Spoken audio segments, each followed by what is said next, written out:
আমরা তো এবার মাঠের দিকে যাচ্ছি। তো কি সুন্দর রাস্তা দেখো, চারপাশে সবুজ আর সবুজ, সুন্দর নীল আকাশ। কালকে এত সুন্দর সুন্দর সাদা সাদা মেঘ ছিল না, আকাশে অনেকটা মেঘলা ছিল। দেখো চারপাশে কত কলমির ক্ষেত, বাঁদিকে দেখবে তালগাছে বাবুইয়ের বাসা।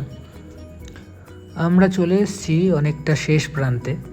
এবার দেখবে একটা বাড়ি, ওটা এই রাস্তার শেষ বাড়ি। এখানেও ইলেকট্রিক, এখানে শেষ।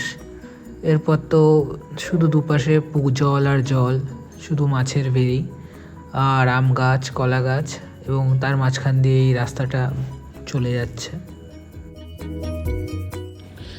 এখানে রাস্তাটা দুভাগে ভাগ হয়ে গেছে, দেখো কত পার্ট হয়েছে বাঁদিকে। তো আমরা তো এবার সামনের দিকে আমাদের জমির দিকে চলে যাচ্ছি।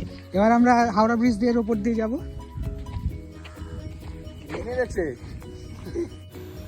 সিমেন্টের রাস্তাটা এখানে এসেই এখনও শেষ হয়ে আছে।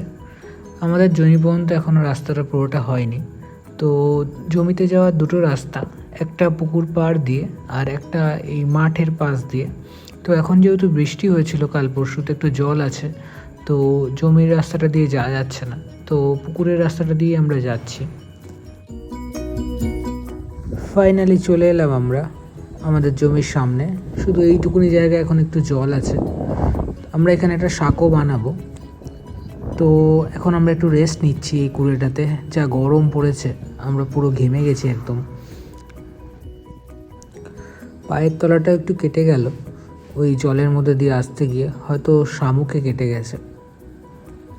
এটার জন্য আবার বাড়িতে গিয়ে বকা খাবো। চলো এবার আমি কি কি গাছ লাগালাম দেখাই তোমাদের। দুটো আম গাছ, ওই দেখ মাছের খাবার বলছিলিস না,